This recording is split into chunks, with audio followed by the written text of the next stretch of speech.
Our Sheldon Jones Shelby Police Department End of Watch, August 4, 1901. Chief of Police Sheldon Jones was shot and killed while attempting to serve a warrant on a man for serving liquor without a license at a gambling establishment near the South Carolina and Georgia Extension Railroad. The suspect fled on foot and opened fire on Chief Jones as soon as he saw him.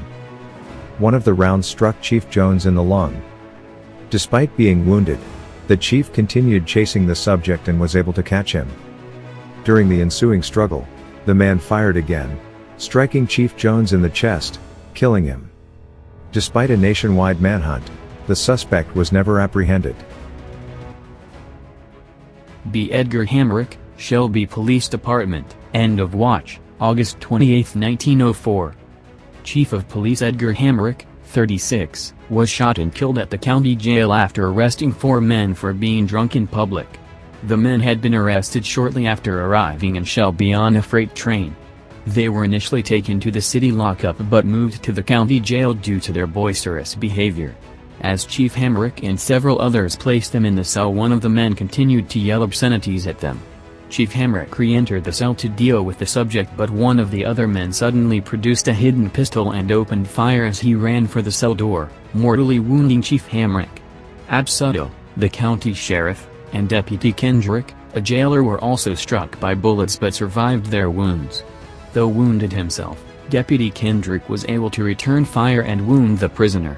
The family of Chief Hamrick and community leaders stood guard at the county jail due to outrage of individuals seeking vengeance on the suspect. The vigilantes were held at bay by brave family members of the slain police chief, until a judge could arrive. The man was convicted and hung on the court square.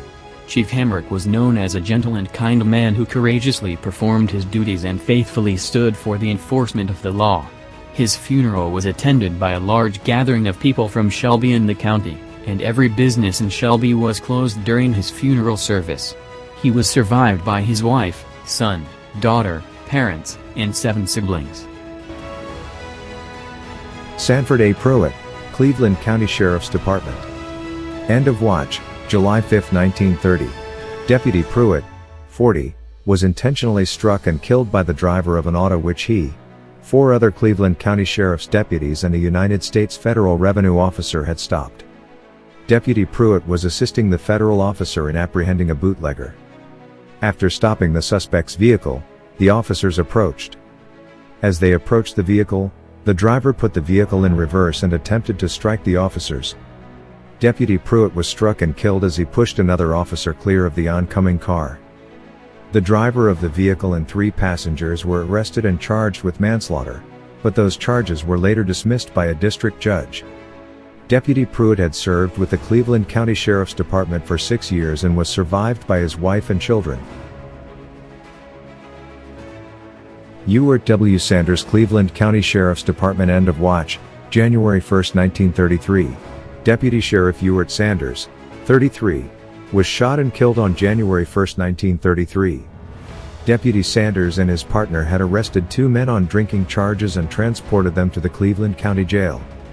As Deputy Sanders' partner was removing his suspect from the patrol car, the suspect produced a hidden handgun that had been missed when he was searched.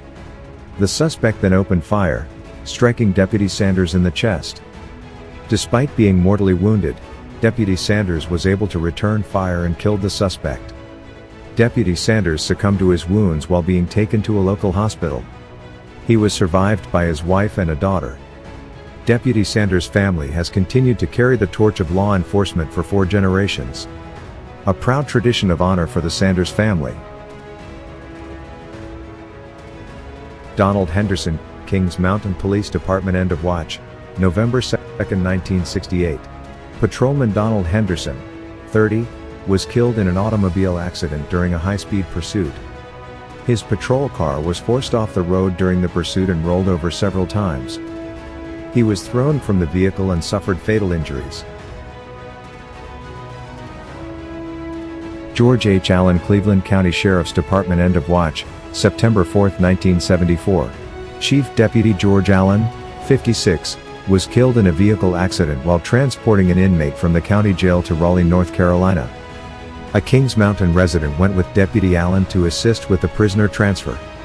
While en route to the state prison in Raleigh, An 18-wheeler crossed the center line in Cabarrus County on Highway 49 at Rocky River Bridge, killing Deputy Allen and the other Kings Mountain resident instantly. The prisoner Deputy Allen was transporting survived the crash. Chief Deputy George Allen had served the Kings Mountain Police Department for 5 years before moving to the Cleveland County Sheriff's Department. He was sworn in the same day his older brother, Haywood Allen, was sworn in as Sheriff of Cleveland County.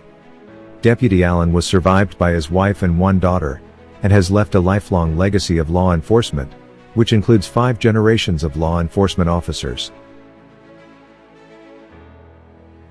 Carl Alonzo Beam. Fallston Volunteer Fire Department. End of watch, December 24, 1977. Carl Alonzo Beam began his career as a volunteer firefighter in 1956. He is one of about 40 men who organized and chartered the Fallston Community Volunteer Fire Department. Carl was promoted to Assistant Chief in 1964, and served in that capacity the rest of his life. In the early morning hours of December 23, 1977, the Fallston Community Volunteer Fire Department responded to a house fire north of Fallston where 6 family members died in that fire. Carl drove one of the fire trucks to the scene that morning and worked several hours until the fire was extinguished and the deceased bodies were transported. Later that day, Carl drove the pumper to a vehicle fire at Cleveland Welding south of Fallston. The next day, December 24, 1977, Carl manned the phones at the fire station to take up donations for the surviving family members who had lost everything. That evening, just before the Beam family was about to open Christmas presents, an alarm came in of a house fire on Bonita Drive near Polkville. Carl drove the tanker to that scene. Upon arrival, he supplied water to Polkville Fire Department's pumper. A short time later, Carl suffered a severe heart attack. A fireman came to Captain Gene Elliott and reported, "Something's wrong with Carl." Immediately, members of the Fallston Fire Department and Upper Cleveland Rescue started CPR on Carl. He was then transported to Cleveland Memorial Hospital in Shelby, where he later died. Chief Cecil Wright noted that, if anyone was in need, Carl was always there to help. Carl was survived by his wife, Ruth Beam, a son, Randy Beam, and a daughter, Sandy Beam. Randy followed in his father's footsteps and became a firefighter with Fallston.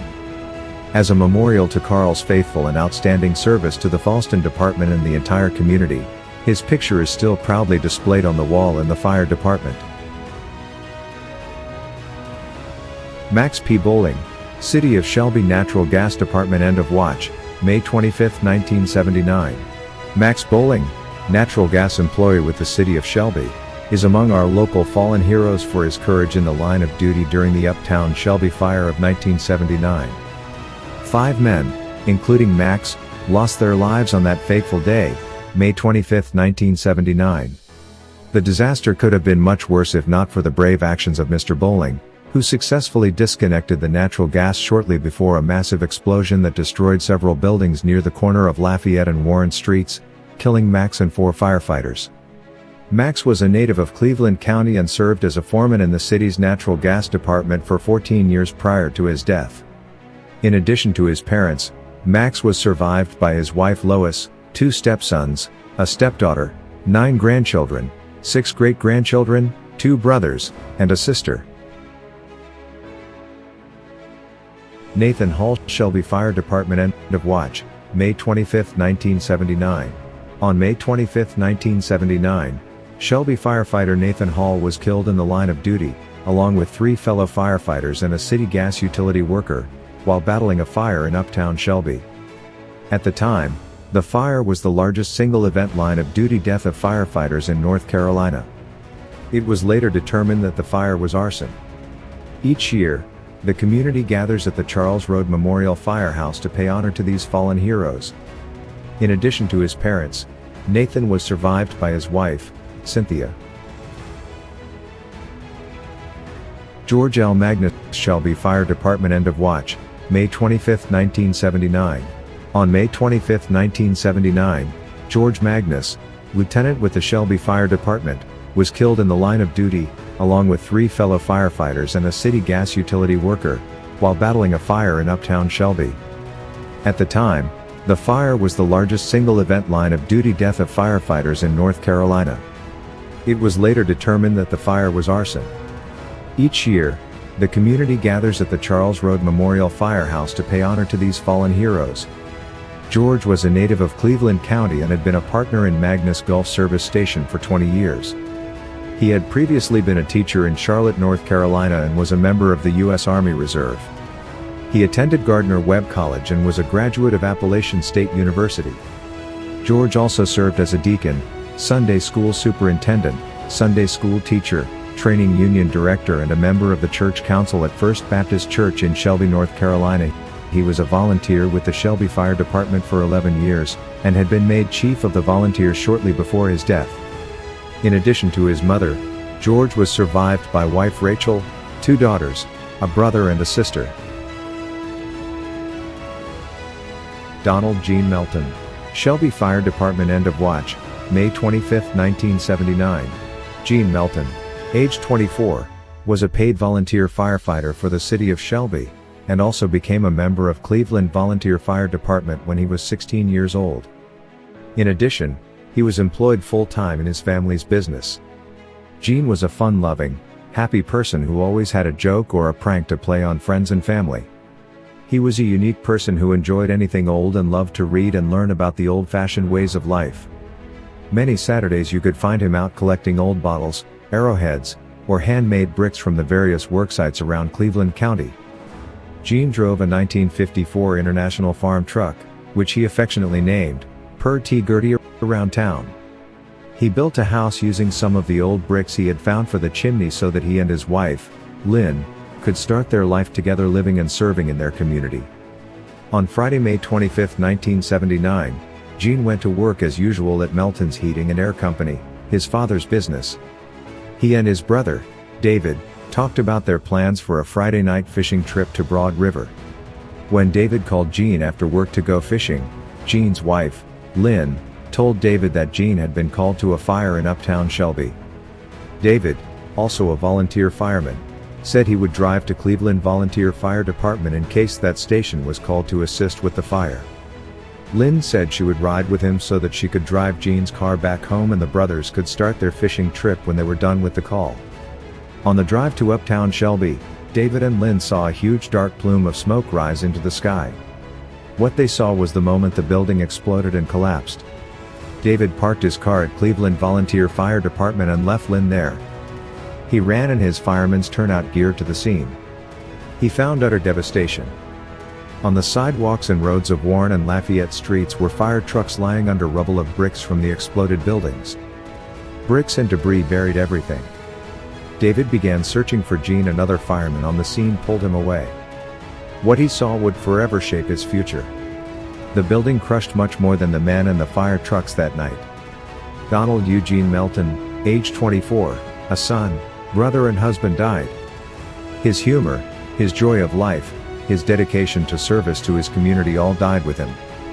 His family and friends dearly miss him. Please remember, arson is not a victimless crime.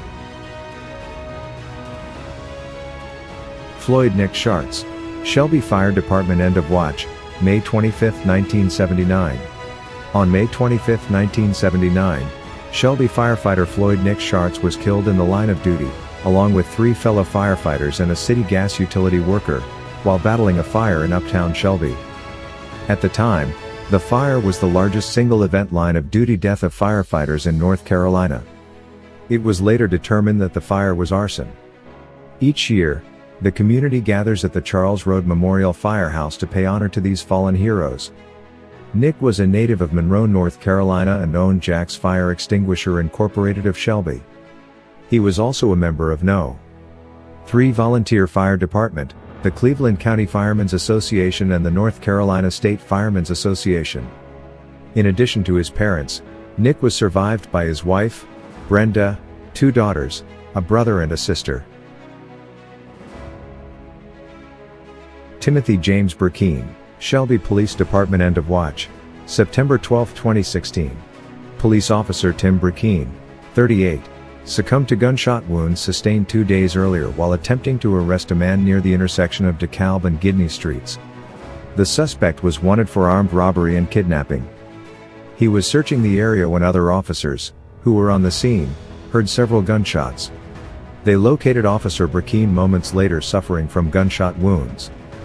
He was taken to Cleveland Regional Medical Center and then transferred to Carolinas Medical Center, where he remained until succumbing to his injuries.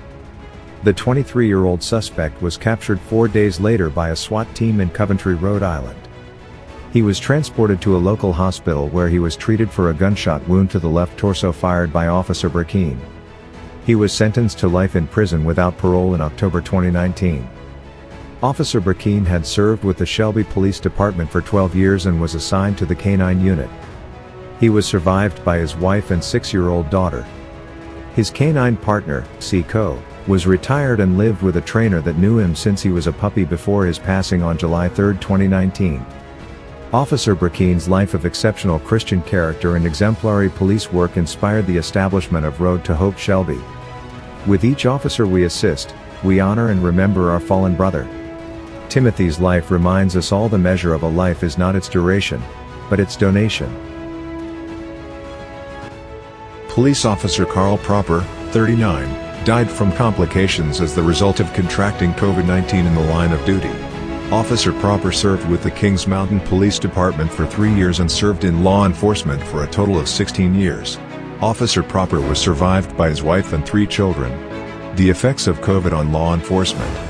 Beginning in early 2020, thousands of law enforcement officers and other first responders throughout the country began to contract COVID-19 during the worldwide pandemic. Due to the nature of their job, law enforcement officers were required to work and interact with the community even as the majority of the country was self-quarantined. As a result, hundreds of officers died from COVID-related illnesses and other complications.